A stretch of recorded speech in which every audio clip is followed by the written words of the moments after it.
Policy बाजार पर 1 करोड़ रुपए का टर्म लाइफ इंश्योरेंस केवल 450 रुपए महीने से शुरू। वाव! नमस्कार, मैं हूं ताबिश हुसैन। सवाल इंडिया का में स्वागत है आपका। कोरोना ने एक बार फिर से सबकी टेंशन बढ़ा दी है। चीन में कोरोना के मामले बढ़े हैं और वहां से जो तस्वीरें सामने आई हैं वो काफी डराने वाली हैं। चीन में कोहराम मचाने वाले कोरोना के BF.7 वेरिएंट के 4 मामले भारत में भी सामने आए हैं। जुलाई में इस वेरिएंट का 1 सितंबर में 2 और नवंबर में 1 केस मिला था। हालांकि इस वेरिएंट से संक्रमित मरीज होम आइसोलेशन में ठीक भी हो गए थे, लेकिन रिपोर्ट्स के मुताबिक कोरोना का BF.7 वेरिएंट जो है वो तेजी से फैलता है और चीन में इस वेरिएंट के चलते ही बड़े पैमाने पर लोग अस्पताल पहुंच रहे हैं और वहां से आ रही रिपोर्ट्स के मुताबिक अस्पताल पूरी तरह से भर चुके हैं। ऐसे में इस खतरे को देखते हुए कोरोना पर पीएम की अध्यक्षता में एक अहम बैठक हो रही है। राज्य स्तर पर भी बैठकें हो रही हैं ताकि इस स्थिति को बेहतर तरीके से समझा जाए। और वहीं स्वास्थ्य मंत्री मनसुख मांडविया ने लोकसभा में कोविड को लेकर उठाए जा रहे कदमों की जानकारी भी दी है। पहले स्वास्थ्य मंत्री ने क्या कहा है वो भी आपको दिखाते हैं। कोविड-19 के बदलते वेरिएंट से सार्वजनिक स्वास्थ्य के सामने जो चुनौतियां पैदा हो रही है उस पर सरकार लगातार कदम उठा रही है। राज्यों को भी स्थानीय स्तर पर सामुदायिक निगरानी बढ़ाने के लिए और कोविड को नियंत्रित करने के लिए सलाह दी जा रही है। राज्यों को जीनोम सीक्वेंसिंग बढ़ाकर सभी पॉजिटिव केसों का जीनोम सीक्वेंसिंग करने की सलाह दी गई है, जिससे अगर देश में कोई नया वेरिएंट आता है तो समय से उनकी पहचान कर सार्वजनिक स्वास्थ्य के लिए कड़ा कदम उठाया जा सके। आने वाले त्योहार और नए साल को ध्यान में रखते हुए राज्यों को सतर्क रहकर लोगों का मास्क पहनना, हैंड सैनिटाइजर करना, रिस्पायरेटरी हाइजीन का ख्याल रखना और सामाजिक दूरी बनाए रखने की जागरूकता लानी चाहिए। राज्यों को कोविड वैक्सीन की प्रिकॉशन डोज बढ़ाने पर और लोगों को प्रिकॉशन डोज की अहमियत के प्रति जागरूकता लाने के लिए भी कदम उठाना चाहिए। अंतर्राष्ट्रीय हवाई अड्डे पर विदेश से आने वाले हवाई यात्रियों के 2% कोविड RT-PCR रैंडम सैंपलिंग भी आज शुरू कर दी गई है। तो आपने यहाँ पर देखा कि स्वास्थ्य मंत्री ने जो जानकारी इसको लेकर दी कि किस तरह से इसको लेकर कदम उठाए जा रहे हैं। तो अब यहाँ पर बड़ा सवाल ये है कि कितनी बड़ी चिंता की वजह ये जो नया वेरिएंट है ये बन सकता है। किस तरह से आपको और हमें इसके लिए तैयार रहना चाहिए और कितना हम तैयार हैं अगर ये इसका संक्रमण देखने को मिलता है, जैसा कि चीन से हम तस्वीरें देख रहे हैं। इस पर चर्चा हम करेंगे। परिमल हमारे सहयोगी हमारे साथ जुड़ गए हैं। परिमल, मैं यहीं से आपसे शुरुआत करता हूं। हमने देखा कि जुलाई के बाद से 4 मामले ही भारत में हैं, लेकिन उसके बाद भी चिंता काफी नजर आ रही है इस वेरिएंट को लेकर। तो इतनी चिंता आखिर क्यों है इसको लेकर, और दूसरा हम कितना तैयार हैं कोरोना की अगर खतरे को हम देखें तो उसके लिए?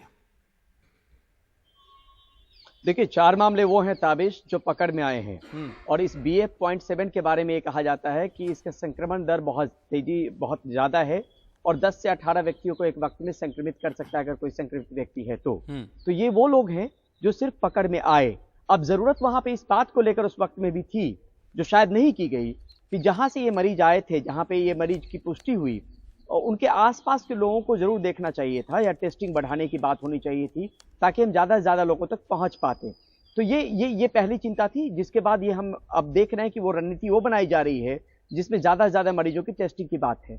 जो हमारी पूरा इंफ्रास्ट्रक्चर है वो पूरी तरीके से तैयार है, लेकिन यहाँ पे कोई कोताही बरतना बहुत भारी पड़ सकता है, क्योंकि हमने देखा कि किस तरीके से शुरुआत हुई कोरोना की और दूसरी लहर में हमें क्या मंजर देखने को मिला है। तो कोई एक सावधानी बरतने के लिहाज से सतर्कता जरूरी है और समय पे सतर्कता जरूरी है। यही बड़ी वजह है कि ये जोर दिया गया है अब कि जो वेरिएंट अलग अलग देशों में मामले बढ़ा रहे हैं, जिनकी जानकारी हमारे पास भी है, उसमें कई सारे वेरिएंट यहाँ पर भारत में भी मिले हैं ताबिश। और खासतौर पे 2 वेरिएंट जो BF.7 की बात करते हैं वो दरअसल BA.5 का सब लीनिएज है और BA.5 जीनोमिक सीक्वेंसिंग में 26% से बढ़कर 38% हो गया है, यानी लगातार ये मामले बढ़ रहे हैं उसके। दूसरी नंबर चीज BQ.1.1 जीनोम सीक्वेंसिंग 27% था, वो बढ़कर 33% हो गया है। तो वो मामले यहाँ पर कई सारे वेरिएंट ऐसे हैं जो दूसरे देशों में मामले बढ़ा रहे हैं, उनकी संख्या भी यहाँ पे बढ़ रही है। अब उनको ट्रेस कैसे करेंगे, तो इसी बात पे कल मीटिंग में जोर दी गई। सर्विलांस सिस्टम हो या टेस्टिंग हो, टेस्टिंग फोकस्ड वे में किया जाए और सर्विलांस सिस्टम को और रोबस्ट करने की जरूरत है। तो उस दिशा में काम आगे किया जा रहा है। बिल्कुल, अब बेहतर यह है कि पहले से ही हम जो है खुद को तैयार रखें, और शायद इसीलिए भी आप देखिए किस तरीके से जो मीटिंग है वो हो रही हैं। पीएम मोदी भी महत्वपूर्ण मीटिंग इसको लेकर कर रहे हैं। बहुत शुक्रिया परिमल आपका इस सब जानकारी के लिए। इस पर चर्चा हम आगे बढ़ाते हैं। हमारे साथ खास मेहमान भी जुड़े हुए हैं, उनसे आपका तारुफ हम कराते हैं। हमारे साथ डॉक्टर समीर भाटी हैं, कम्युनिटी हेल्थ एक्सपर्ट हैं, उनके पास चलते हैं। डॉक्टर भाटी, मैं आपके पास यहाँ पर इस चिंता को लेकर ही आऊँगा। हमने खबरें देखी चीन में किस तरीके से मामले बढ़े और जिस तरह से सतर्कता दिखाई जा रही है यहाँ पर, ऐसे में लोगों के जहन में एक डर सा पैदा हो रहा है कि कहीं हम पहले जैसी स्थिति को दोबारा से तो नहीं देखने वाले हैं। बिल्कुल बिल्कुल, देखिए इसमें एक चीज समझने वाली बात है कि फिलहाल अगर हम चाइना से कंपैरिजन करें तो वो कंपैरिजन सही नहीं होगा, क्योंकि चाइना जैसी स्थिति में भारत नहीं है। यहाँ पर अगर हम बात करें तो जिस तरह से हमने बताया कि जो वैक्सीनेशन कवरेज है वो काफी अधिक हो चुका है। इवन एल्डरली लोगों से लेकर हमारे जो टीनेजर्स तक है उन तक वैक्सीनेशन की डबल डोज लग चुकी है। इसके अलावा जो हम हाइब्रिड इम्यूनिटी की बात कर रहे हैं कि नेचुरल इन्फेक्शन काफी लोगों को हो चुका है, चाहे वो सेकेंड वेव में या फिर जो हमारी थर्ड वेव थी ओमिक्रॉन से ड्रीवन जो इन्फेक्शियस वेरिएंट था उससे काफी लोगों को हो चुका। और ओमिक्रॉन का जैसे हमने बात की थी कि जब 2022 जनवरी से शुरू हुआ था ओमिक्रॉन यहाँ पे, जिसकी वजह से थर्ड वेव आई थी, उस वेरिएंट के बारे में जब देखा गया था वो हाईली ट्रांसमिशन उसका ज्यादा था, ट्रांसमिसेबल ज्यादा था। उसमें इम्यून एस्केप मैकेनिज्म था थोड़ा कि उस पे वैक्सीन की एफिकेसी कम रही थी, पर वो घातक नहीं था। उसके जो मेन दो सब वेरिएंट थे BA.5 और BA.4, जो कि 6 महीने तक मतलब पूरा अगर बात करें ग्लोबली तो अलग अलग देशों के अंदर वो सर्कुलेट होता रहा। BF.7 है वो भी आपका BA.5 का ही एक सब वेरिएंट है। तो निश्चित तौर पे इसकी जो संक्रमण दर है वो अधिक है, पर इसके अंदर इसकी घातकता किसी तरह से नहीं देखी गई है। और जिस तरह से चाइना के अंदर जीरो कोविड पॉलिसी रही है तो वहां के लोगों के अंदर नेचुरल इन्फेक्शन नहीं रहा। और जो सबसे बड़ी बात वहां पर रही है कि वहां का जो वनरेबल ग्रुप, जो एल्डरली और जो बुजुर्ग लोग हैं 80 से अधिक उम्र वाले लोग, उनके अंदर सिर्फ 40% के करीब वैक्सीनेशन हुआ था। तो उनको नेचुरल इम्यूनिटी भी नहीं मिली और वैक्सीन एक्वायर्ड इम्यूनिटी भी नहीं मिली, तो इसलिए वहां पर मृत्यु दर भी अधिक रहा। तो इस वजह से भारत का कंपैरिजन नहीं किया जा सकता वहां से।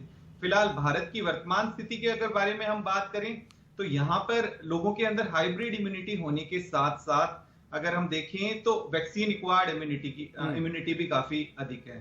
बिल्कुल, डॉक्टर राजेश भी हमारे साथ जुड़ गए हैं। डॉक्टर राजेश पारिक, डायरेक्टर हैं जसलोक अस्पताल के। डॉक्टर राजेश, मैं आपके पास भी इस पॉइंट के साथ आना चाहूंगा कि बहुत ज़्यादा चिंता करने की ज़रूरत है क्या फिलहाल की स्थिति को देखते हुए? एहतियात तो ज़रूरी है, जाहिर है। अगर हम देख रहे हैं चीन में हालात अगर किसी चीज़ को लेकर बिगड़ रहे हैं और उसके 4 मामले भारत में भी मिल चुके हैं, तो एहतियात तो बरतना चाहिए, लेकिन क्या बहुत ज़्यादा घबराने की ज़रूरत है? बिल्कुल नहीं, बहुत ज्यादा घबराने की जरूरत नहीं है और ज्यादा घबरा के हम और कुछ कर भी नहीं सकेंगे। लेकिन हमको कंसर्न होना चाहिए, थोड़ी फिक्र होनी चाहिए और सबसे ज्यादा हमको तैयारी रखनी चाहिए। अभी जैसे बताया गया कि चीन की स्थिति में और हमारे स्थिति में बहुत सारे फर्क है। हाइब्रिड इम्यूनिटी का फर्क है, वल्नरेबल पॉपुलेशन को वहां कम 80 के ऊपर जो लोग हैं उनको कम वैक्सीन मिला है, सिर्फ 40% लोगों को वैक्सीन मिला है, वो सब है। लेकिन और एक चीज है, और एक बहुत महत्वपूर्ण चीज है। जब हम लोग ने जनवरी 2021 में, जनवरी 21 में वैक्सीन पे बुक लिखी थी, तब कोई भी वैक्सीन बाहर नहीं आया था, लेकिन वो किताब में हम लोग देख रहे थे कि ट्रायल्स कैसे चल रहे हैं। और उसी टाइम जनवरी 2021 में हमने किताब में लिखा था कि ये चाइना का जो सिनोफार्म वैक्सीन है उसकी ट्रायल, उसका रिसर्च ठीक तरह से नहीं हो रहा है। 2 बड़ी गलती थी। एक तो जब टोटलिटेरियन अथॉरिटेटिव रेजिम होती है तो किसी को भी पकड़ के वो लोग वैक्सीन ठोक रहे थे। तो जो लोग फैक्ट्री में काम करते थे उनको सब लोग को वैक्सीन लगाया था और उन पे डेटा कलेक्ट किया था। लेकिन उससे बड़ा प्रॉब्लम क्या था, उनके पास 2 वैक्सीन वो लोग कर रहे थे और हमने दिखाया था कि ये दोनों वैक्सीन का डेटा ये लोग इंटरचेंज कर रहे हैं। कभी एक वैक्सीन अच्छा लग रहा है तो दूसरे वैक्सीन का डेटा देने के वजह ये दे रहे थे। तो ये सब में पहले से ही, जिस दिन से इन्होंने वैक्सीन का रिसर्च शुरू किया वो ठीक नहीं था और अभी इसका नतीजा दिखाई दे रहा है। जब ये वैक्सीन का इम्यूनिटी पे रिसर्च होता है तो देखा डॉक्टर जाता है कि राजेश, ये आपका सबसे मतलब weak कि उन्होंने शायद वैक्सीनेशन उस लिहाज से नहीं किया जैसा होना चाहिए था, इस वजह से वहां पर ऐसे नतीजे दिख रहे हैं कि मामले वहां तेजी से बढ़ रहे हैं। जी, उन्होंने वैक्सीन नेशनलिज्म भी किया हाँ। कि सिर्फ हमारा वैक्सीन और कोई वैक्सीन नहीं। हमारे देश में 2 तरह के वैक्सीन थे, एक का इंडिजिनस हुआ था, एक का रिसर्च अब्रॉड हुआ था। तो और ये दोनों वैक्सीन हमारे वो वैक्सीन से बहुत ही अच्छे हैं। तो वैक्सीन वीक था, वल्नरेबल पॉपुलेशन को दिया नहीं, जीरो कोविड पॉलिसी थी, तो इससे उनकी हालत तो बहुत ही बुरी है। अभी जो कंप्यूटर मॉडल्स है वो दिखा रहे हैं कि जनवरी और फरवरी में हर रोज करीब 40 लोग इन्फेक्टेड हो जाएंगे, शंघाई का आधा पॉपुलेशन बीमार पड़ जाएगा और उनका सिस्टम कोलैप्स होने लायक है। अभी हमारे यहाँ क्या है, हमने एक तो तैयारी रखी है और तो तैयारी करने की जरूरत है, ऑक्सीजन की, ऑक्सीजन के सप्लाई की, वो सब करने की जरूरत है। लेकिन सबसे अच्छी बात यह है कि 2 करोड़ वैक्सीन डोज दिए गए हैं और हमारे यहाँ नेचुरल इम्यूनिटी भी है। तो अगर बिल्कुल, हम तो ये इसी पॉइंट पर मैं डॉक्टर समीर आपके पास आना चाहूंगा। एक तो आप ये भी समझाइए कि जैसे डॉक्टर राजेश बता रहे थे, क्योंकि चाइना की क्या वहां पर होता है, जाहिर है इस पर बहुत ज्यादा जानकारी भी विस्तार से नहीं आ पाती है बाहर, लेकिन दूसरे देशों में जो ये वायरस और फैलता हुआ रिपोर्ट्स आ रही हैं, उसको आप कैसे देख रहे हैं? और दूसरा कि जो एंटीबॉडीज बन जाती हैं एक बार आपको कोरोना होने की, क्या उसका खतरा यहाँ पर बन सकता है? क्योंकि अब काफी वक्त हो चुका है, अगर पिछली लहर की हम बात करें तो वैक्सीनेशन जरूर सबने जो है यहाँ पर ज्यादातर हमारी आबादी में करा रखा है लोगों ने, लेकिन क्या अभी तक वो जो प्रतिरोधक क्षमता है लोगों के शरीर में कोरोना वायरस को लेकर, आपको लगता है वो काफी होगी?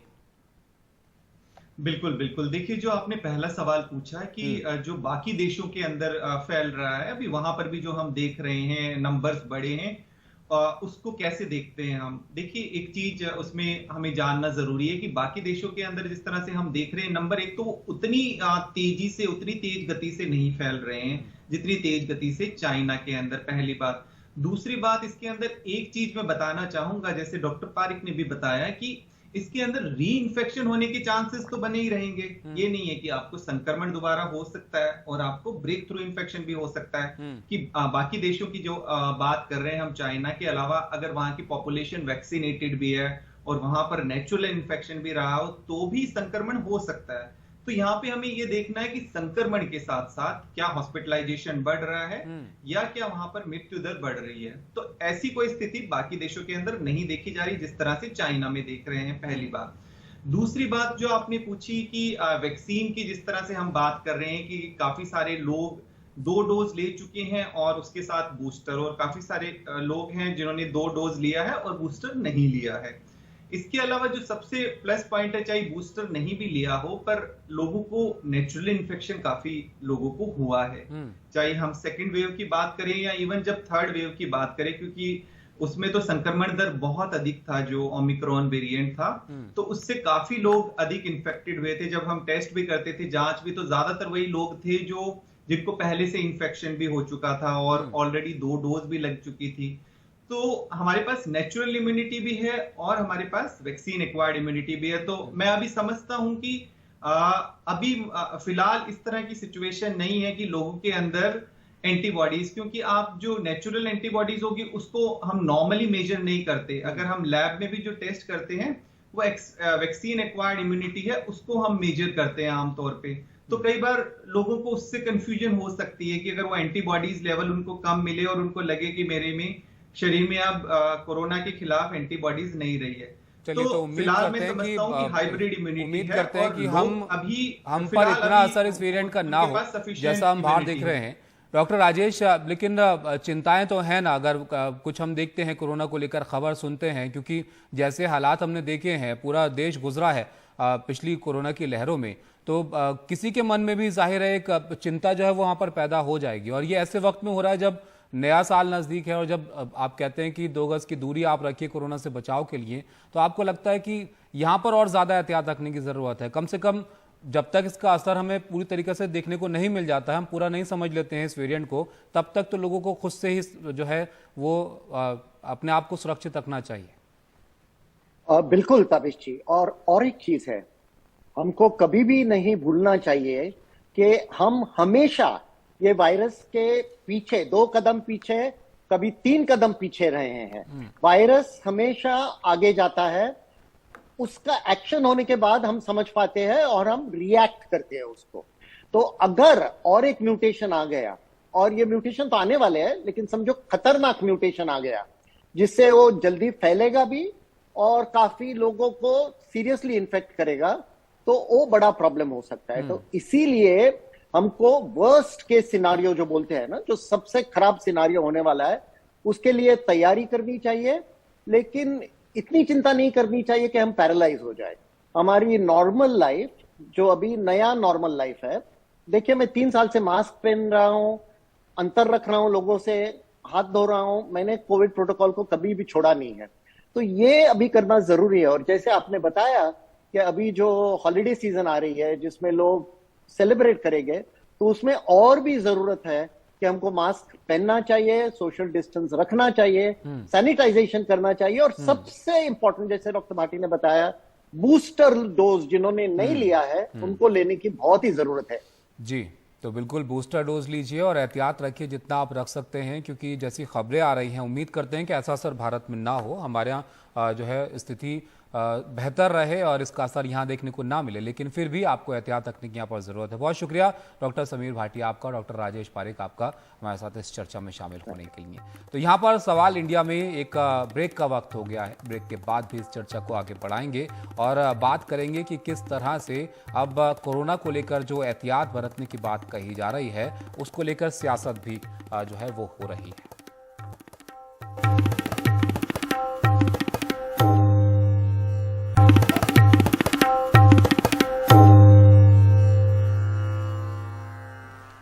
तो हम कोरोना के इस नए वेरिएंट को लेकर जो चिंताएं हैं उस पर बात कर रहे हैं। इस बीच आप देखिए यहाँ पर इसको लेकर सियासत भी थोड़ी हो रही है। भारत जोड़ो यात्रा और स्वास्थ्य मंत्री की चिट्ठी को लेकर सियासी बवाल जारी है। स्वास्थ्य मंत्री की यात्रा स्थगित करने वाली चिट्ठी के बाद राहुल गांधी ने आज पलटवार किया। हरियाणा के नूंह में उन्होंने कहा कि मुझे चिट्ठी लिखी गई है कि कोरोना आ रहा है, इसलिए यात्रा बंद करो। अब भारत जोड़ो यात्रा रोकने के लिए बहाने बनाए जा रहे हैं। बहाने बना रहे हैं कि मास्क पहनो, यात्रा बंद करो, कोरोना फैल रहा है। ये सब बहाने हैं, ये भारत की सच्चाई से डर गए हैं, ये राहुल गांधी का कहना है। अब देखिए, अब यात्रा को रोकने के लिए बहाने बन रहे हैं, बहाने बन रहे हैं। मास्क पहनो, यात्रा बंद करो, कोविड फैल रहा है, सब बहाने हैं। हिंदुस्तान की शक्ति से, हिंदुस्तान की सच्चाई से ये लोग डर गए हैं। अब आप देखिए, राजस्थान में गहलोत सरकार के खिलाफ बीजेपी की तरफ से भी जन आक्रोश यात्रा निकाली जा रही थी, उसको भी जो है रोका गया है। बीजेपी का इस पर क्या कहना है वो भी आप सुनिए जरा। राजस्थान में कांग्रेस की गहलोत सरकार के खिलाफ जो जंगल राज है, कुशासन है, भ्रष्टाचार, उसके खिलाफ 200 विधानसभाओं में भारतीय जनता पार्टी की जन आक्रोश यात्रा चल रही थी। और जब कोविड की गाइडलाइन आई, तुरंत जो यात्रा बची हुई थी उन यात्राओं को रोकने का काम भारतीय जनता पार्टी ने किया है। बिल्कुल राहुल गांधी जी को भी ध्यान देना चाहिए कि कोविड की जो गाइडलाइन है उस गाइडलाइन को अवश्य रूप से पालन करें, क्योंकि लोगों की सुरक्षा ही सर्वोपरि है, उसको जरूर इस पर ध्यान देना चाहिए। और इस पर चर्चा करते हैं। हमारे साथ आलोक वत्स जी हैं बीजेपी की तरफ से पक्ष रखने के लिए, आलोक शर्मा जी हैं कांग्रेस की तरफ से पक्ष रखने के लिए।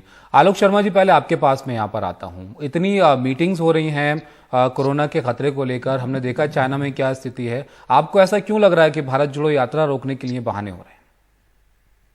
नहीं, हम तो कह रहे हैं कि अगर सरकार कोई गाइडलाइंस बनाएगी, प्रोटोकॉल बनाएगी जो सब पर लागू होगा, तो कांग्रेस पार्टी उसको पूरी तरह से उसका पालन करेगी। कल माननीय जयराम रमेश जी ने स्पष्ट तौर पर ये बात कही, तो मुझे नहीं लगता कहीं पर भी कांग्रेस पार्टी कोई किसी भी तरह से कोरोना को रोकने का अगर कोई भी उपाय सरकार करेगी उसमें पीछे हटेंगे। हमने पहले भी कहा था, कोरोना में अगर 2020 में सबसे पहले चेतावनी किसी ने दी थी तो माननीय राहुल गांधी जी ने दी थी, जब मोदी जी लिट्टी चोखा खा रहे थे। और दुर्भाग्य यह है कि मोदी जी आज जिस तरह से संसद में मास्क लगाकर बैठे हैं, अगर इसी तरह से बंगाल में चुनाव में, बिहार के चुनाव में जब वो सेकंड वेव आई, उससे पहले अगर इस तरह से देश के प्रधानमंत्री को ये किसी तरह का प्रयास करते तो शायद बहुत लोगों की जान बच जाती। हम तो फिर कह रहे हैं कि अगर इस तरह की कोई प्रोटोकॉल गाइडलाइंस आएंगी, वो जरूर उसका कांग्रेस पार्टी पालन करेगी। लेकिन दोहरे मापदंड नहीं होने चाहिए। आलोक वत्स जी कल हमें बताइए पता चला जी, आलोक वत्स जी हमें इसका पता इसका चला आप कि सीधा कोई- जवाब दे दीजिए, फिर आप दोनों जो है एक दूसरे का जवाब दीजिएगा। आप पहली सलाह कांग्रेस को ही क्यों देते हैं? पहले गाइडलाइंस आप बनने दीजिए, उसका वो भी पालन कर लेंगे। देखिए, हम जो कहते हैं वो करते हैं। जब हमने ये गाइडलाइन हमारे स्वास्थ्य मंत्री ने दिया तो आपने देखा कि हमारी जन आक्रोश यात्रा जो चल रही थी राजस्थान में, उसको इमीडिएट इफेक्ट से स्थगित कर दिया गया है और आधिकारिक बयान भी आ चुका है कि यात्रा स्थगित है। ये लोग पता नहीं कौन सी गाइडलाइन की बात कर रहे हैं कि पॉलिसी गाइडलाइन आएगी तो हम उसका पालन करेंगे। अरे, जब आपको एक एडवाइस दे दिया गया और आप देख रहे हैं कि किस तरीके से ये कोरोना का फैलाव हो रहा है, उसमें आप इस भीड़ को लेकर चल रहे हैं, तो आप तो न्योता दे रहे हैं ना कि आप बैल मुझे मार, मुझे भी लगेगा और भी लोग। आपके चीफ मिनिस्टर जो इस रैली में शामिल थे वो ऑलरेडी इन्फ्लिक्ट हो गए हैं इस रोग से, तो कुछ तो सीख लीजिए। अरे, राजनीति करनी है 1 महीने के बाद कर लेना, 2 महीने के बाद कर लेना, लेकिन लोगों की जान से खिलवाड़ करना तो बंद कर दो। कौन सी गाइडलाइन का इंतजार कर रहे हो आप? आलोक शर्मा जी, आप भी तो खतरे के हिसाब से खुद ही अपने एहतियात ले सकते हैं ना। सलाह ही तो है, आप भी तो सलाह देते रहते हैं कि ऐसे बचना चाहिए, ऐसे करना चाहिए। हमने टालने की मांग की है, कुछ दिन के लिए टाल दीजिए। ये सरकार जो है ना, सरकार नहीं, ये सरकार पूरी तरह से ड्रामा कंपनी। एक हमारे मुख्यमंत्री अगर पॉजिटिव पाए गए तो 3 सांसद जाग उठे, और 3 सांसद जाग उठे तो सरकार जाग उठी। अभी एनडीटीवी की रिपोर्ट में बताया गया कि जुलाई, सितंबर और नवंबर में इसी वायरस के तमाम स्ट्रेन्स पाए गए। तो उस समय पर सरकार क्या कर रही थी? क्या सरकार ने कोई जीनोम सीक्वेंसिंग, क्या किसी तरह की प्रिपरेशन, क्या किसी तरह की कोऑर्डिनेशन कमेटी, कोई भी चीज बनाई? संसद चल रही थी, क्योंकि कल से आपको पूरा एक नौटंकी करनी है। कल से पहले भी नहीं जागा था। अगर ये हमारे मुख्यमंत्री नेगेटिव पाए जाते तो सांसद चिट्ठी नहीं लिखते, और सांसद चिट्ठी नहीं लिखते तो गृह मंत्रालय अपने कुंभकर्ण की नींद में सोता रहता। ये सरकार नहीं है, नौटंकी कंपनी है, ड्रामा कंपनी। हम फिर कह रहे हैं कि सरकार को अभी तक गाइडलाइंस क्या होती है, प्रोटोकॉल क्या होता है और एडवाइजरी क्या होती है, शायद इनका तीनों का फर्क भी नहीं पता है। अभी 1 महीने पहले तो हवाई जहाज में मास्क लगाने से हटाया गया है, जबकि चाइना में से 3 महीने से चल रहा है। चाइना से कितनी फ्लाइट्स इंडिया में डेली आ रही हैं, वाया और डायरेक्ट, इसका बीजेपी को पता ही नहीं है शायद ये वेरिएंट आ रहा है कि नहीं, वहां से वायरस आ रहा है कि नहीं आ रहा है। लेकिन भारत जोड़ो यात्रा क्योंकि पूरी तरह से बीजेपी के मंसूबों पर पानी फेर रही है, इनके कर्मों पर, तो कहीं ना कहीं उससे डर लग रहा है। हम फिर कह रहे हैं, आप गाइडलाइंस लाइए, डिजास्टर मैनेजमेंट एक्ट लागू कीजिए, आपको जो कानून बनाना है बनाइए, कांग्रेस पार्टी उसका पालन करेगी। लेकिन ये दो रूप करना और ये जो रोज का आपका ड्रामा है बंद कर। आलोक वत्स जी बताइए, आप क्या कदम उठा रहे हैं? कई महीने हो गए जब ये स्ट्रेन जो है ये मिला था कोरोना वायरस का, उसके बाद से आप देखिए कि जो नेशनल टास्क फोर्स है कोविड की, उसकी अप्रैल के बाद से बैठक नहीं हुई है। तो आप सिर्फ सलाह दे रहे हैं यहाँ पर या कदम उठा रहे हैं? देखिए, ये गलत फहमी है। हमने लगातार, हम जहाँ भी इसके केस पाए जा रहे हैं वहाँ से हम सैंपल लाके और उसका हम पूरा तहकीकात कर रहे हैं कि ये कौन सा वेरिएंट है और किस टाइप का वेरिएंट आ रहा है। और लोगों से भी अपील की है कि अगर आपके यहाँ कोई आदमी इन्फ्लिक्ट होता है इस डिजीज से तो इमीडिएट हमारे पास सैंपल भेजिए। ये पूरी कवायद चल रही है, लेकिन इसको प्रदर्शित करके नहीं चलाया जा रहा है। ये चल रही है और बड़े तेजी से चल रही है। और रही बात भारत जोड़ो यात्रा को स्थगित करने की, तो चलिए, इससे तो हमें डर है, हम अपना यात्रा स्थगित कर दिए, इससे हमको क्या डर है? इसका जवाब आलोक शर्मा जी नहीं दे पाएंगे। हमने अपनी जो भी यात्राएं थी, आपकी यात्रा तो आप वैसे भी स्थगित करने वाले थे क्योंकि वो फेल हो रही थी। ये आपके हिसाब से फेल हो रही थी ना। हम फेल होके भी देश नहीं शर्मा जी, मुझसे सवाल किया, मैं उत्तर दे देता हूँ। चलिए, जवाब ले लीजिए आलोक वत्स जी। यात्रा शुरू हुई तो कहा कि जैसे जैसे यात्रा नॉर्थ इंडिया में आएगी इसमें लोग नहीं जुड़ेंगे। अब कह रहे हैं साहब इसमें तो बहुत जुड़ गए, अब इसको रोक दो। बीजेपी अपना एक स्टैंड ले ले कि यात्रा के प्रति आपका क्या मानना है। हम कह रहे हैं कि गुजरात में भी आपकी जो परिवर्तन यात्रा थी उसको कहीं समर्थन नहीं मिला था और राजस्थान में भी नहीं मिला था। ये अपनी यात्रा स्थगित करने का हो सकता है एक बहाना या रास्ता भी ढूंढा, क्योंकि जनता राजस्थान की जो है वो बीजेपी के पूरी तरह से खिलाफ है। और इनके जो 4-5 धड़े हैं, वो चाहे वो गुलाब चंद कटारिया का हो, सतीश पुनिया का हो, मैडम का हो, सीएम मैडम का, गजेंद्र शेखावत का हो, सब धड़े जो हैं आपस में बटे हुए हैं। तो इनकी यात्रा में तो बीजेपी पूरी तरह से बटी हुई थी और जनता का समर्थन नहीं था। इनको तो यात्रा वैसे ही बंद आलोक करनी वत्स जी, समर्थन फिर भी आपकी मैं यात्रा कहूंगा को कि नहीं अगर था। कोई गाइडलाइन हाँ। बनेगी हम उसका पालन करें। आपकी यात्रा को समर्थन नहीं था, आपने उसको बंद कर दिया और उसके नाम पर आप जो है भारत जोड़ो यात्रा का हवाला दे रहे हैं कि भाई आप भी रोकिए। मैं इनकी बात से सहमत हो जाता हूं। हमें तो गुजरात में भी समर्थन नहीं था हमारी यात्रा को, हमें कहीं भी समर्थन नहीं था, फिर भी हम सेंटर में राज कर रहे हैं, 18 राज्यों को शासन दे रहे हैं। आप क्या कर रहे हैं? जरा गिनवाएंगे आप क्या कर रहे हैं उसके कर्नाटक मध्य प्रदेश में चोरी की सरकार है, उसके अलावा बताइए देखिए, ये आप चोरी वोरी शब्द का इस्तेमाल ना करें, ये संवैधानिक शब्द है। आपके लोग आपके कारनामों से, चलिए हमारे यहाँ मध्य प्रदेश में तो चोरी करके आ गए। जो आपके बड़े बड़े नेता कपिल सिब्बल, उसके बाद गुलाम नबी आजाद, उसके और जो बड़े बड़े नेता आपको छोड़ के गए, वो तो हमारे यहाँ नहीं आए। वो आपको छोड़ के क्यों चले गए? अरे भाई मुझे केवल ये बताइए, वो आपको छोड़ के क्यों चले गए, इसका जवाब दे दीजिए। वो हमारे यहाँ बीजेपी में ज्वाइन नहीं किए हैं, लेकिन आपको छोड़ के चले गए। आपके यहाँ सफोकेट हो रहे थे। कौन छोड़कर चला गया? छोड़ दीजिए उस बात को। कौन छोड़कर चला गया? पूछ रहे हैं जो आपके शीर्ष के नेता थे वो छोड़ के चले गए। 80 बरस के आदमी को आपने अध्यक्ष बना के रखा हुआ है। अरे 60 बरस रिटायर का होता है, 80 बरस का आदमी क्या हिंदुस्तान चलाएगा? क्या हिंदुस्तान की सरकारें चला रहे हैं? पार्टी चलाएंगे? को खरीदते हैं, नोटबंदी का माल पड़ा हुआ है बहुत सारा। कोरोना में 50 लाख लोग मर गए, वहां पर उनका अंतिम संस्कार नहीं करवा पाई। कोरोना में लोग मरे और फिर भी आपको तो नहीं जिताया कहीं पे। कोरोना के बाद यूपी का चुनाव हुआ, उत्तराखंड का चुनाव हुआ, गुजरात का चुनाव हुआ, मणिपुर का चुनाव हुआ, कहीं भी आप तो नहीं जीत हासिल कर सके। आप तो जीत क्या कहीं पर 10 का आंकड़ा भी नहीं पार कर सके। आलोक वत्स जी, यहाँ पर आलोक शर्मा जी, मैं आपसे यहाँ पर एक सवाल पूछना चाहूंगा। हम यहाँ पर कोरोना के बाद असर की बात कर रहे हैं।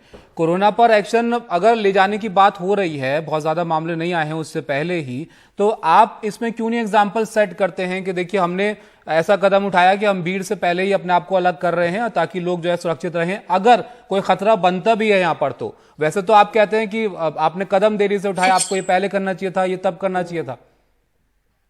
देखिए, मुझे लगता है कि बिल्कुल हमने पहले भी, चाहे वो राहुल गांधी जी ने तमाम तरह के अपने वक्तव्य दिए हों और चाहे आगाह किया हो, लेकिन ये डिजास्टर जो होता है ये नेशनल लेवल पर, और कोविड का कोई राज्य अपने आप में कानून नहीं बना सकता है।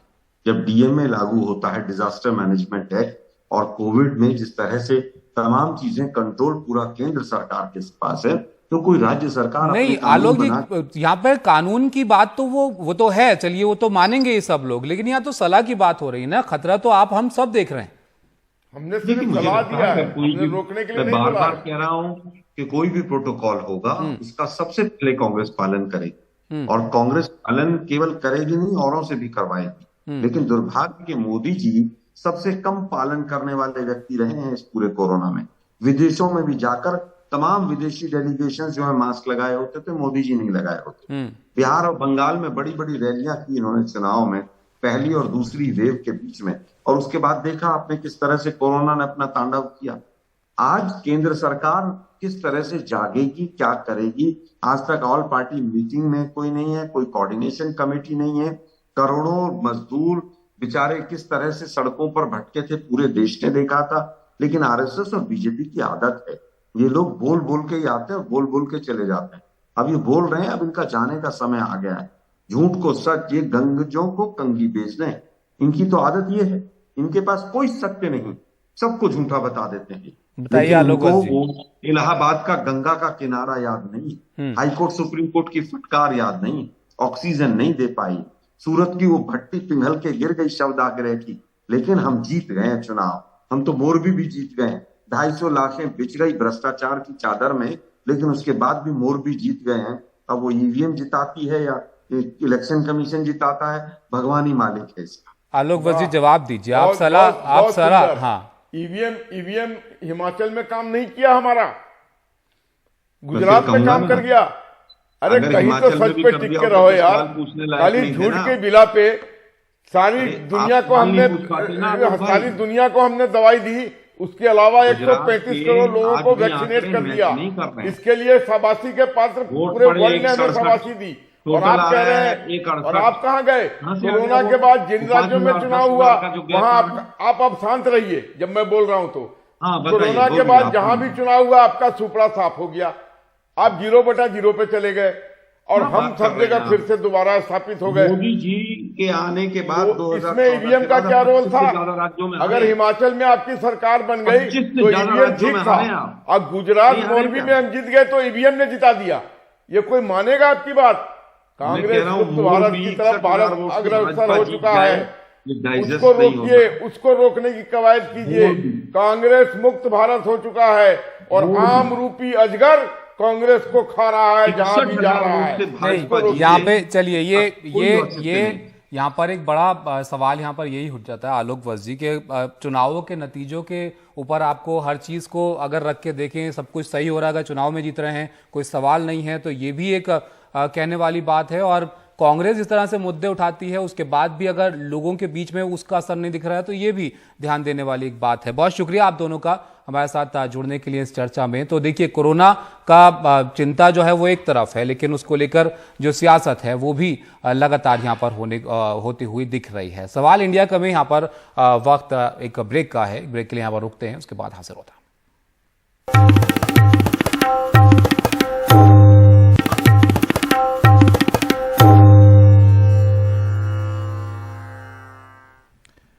बिहार पर दिए अपने विवादित बयान पर पीयूष गोयल ने अपना बयान वापस ले लिया है। आज राज्यसभा में पीयूष गोयल ने कहा कि उनकी मंशा बिहार या बिहार के लोगों को अपमानित करने की नहीं थी।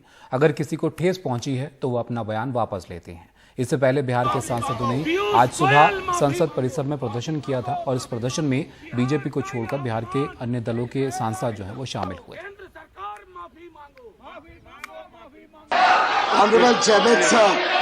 At the outset, let me specify. Honorable Chairman, sir, at the outset, let me clarify. There is absolutely no intention of insulting either Bihar or the people of Bihar. And if at all that has hurt anybody, I will immediately withdraw that statement. It was not made with any malice towards anybody at all.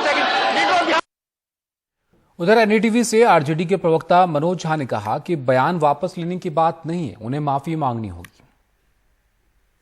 अगर सदन के नेता बिहार के बारे में इतनी ओछी अश्लील टिप्पणी करते हैं तो एक एक बिहारी का अपमान है, तो ये मैं कह रहा था। तो क्या जो कोई रिप्लाई आया उन्होंने माफी नहीं, अभी तक चेयरमैन साहब के से कोई रिप्लाई नहीं आया है।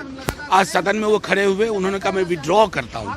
ये स्टेटमेंट विड्रॉ करने वाली चीज नहीं है, ये सीधे पब्लिक अपॉलॉजी वाली चीज है। और इसमें दोनों में मीलों का फासला है। अभी भी मेरी विनती होगी, अगर पीयूष गोयल जी माफी नहीं मांगते हैं सदन में और एक एक बिहार के लोगों से, तो जाहिर तौर पर मैं मानूंगा कि प्रधानमंत्री जी की और उनकी पार्टी की कहीं यही तो मंशा नहीं। एक पीयूष गोयल जी आते हैं महाराष्ट्र से और महाराष्ट्र का एक इतिहास रहा है जो उत्तर भारतीयों को लेकर के, आपको लगता है वो मान सकते? नहीं, मैं सीधे तौर पे मानता हूं कि इस तरह के पूर्वाग्रह बिहार को लेकर के कई लोगों के जहन में होते हैं। कई लोग पूर्वाग्रह दबाना जानते हैं, नौटंकी, शायद उनसे नौटंकी हुई नहीं, अंदर का पूर्वाग्रह बाहर आ गया। एक और अंतिम का सवाल है, पिछले दिनों आदित्य ठाकरे आए थे पटना, तो कहा गया था कि एक दो युवाओं का मिलन है और हमको इतिहास को भुला देना चाहिए जो उत्तर भारतीयों के साथ मुंबई में होता है। आपने आज गौर किया कि नहीं, गांधी स्टैच्यू पे तमाम विपक्ष के दल थे, तमाम DMK, CPI, CPM, NCP, Shiv Sena. इससे आपको पता चलता है कि वो जो पूरा विमर्श था, शिवसेना में भी तब्दीली आ गई। तो वो विमर्श अब पीयूष गोयल जी जैसे लोगों के, और भाजपा को चिंता करनी चाहिए, ऐसे तो जीरो पे सिमट जाएंगे।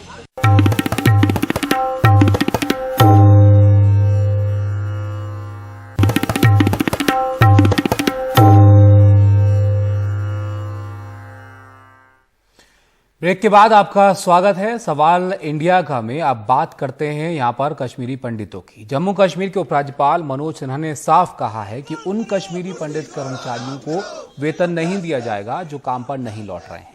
इस साल के शुरुआती महीनों में घाटी में कई कश्मीरी पंडितों की आतंकियों ने हत्या कर दी थी। इनमें स्कूल टीचर और दफ्तरों में काम करने वाले सरकारी कर्मचारी शामिल थे। खतरे के मद्देनजर काफी तादाद में कश्मीरी पंडितों ने परिवार समेत घाटी को छोड़ दिया। मई महीने से करीब 6000 कश्मीरी पंडित कर्मचारी काम पर नहीं लौट रहे हैं। अब उपराज्यपाल ने ऐसे कर्मचारियों का वेतन रोकने की बात कही है। तो उपराज्यपाल मनोज सिन्हा के बिना काम के वेतन नहीं वाले बयान को लेकर कश्मीरी पंडितों का गुस्सा भी फूट पड़ा है। आज जम्मू में कश्मीरी पंडित कर्मचारियों ने विरोध प्रदर्शन किया और जमकर नारेबाजी की।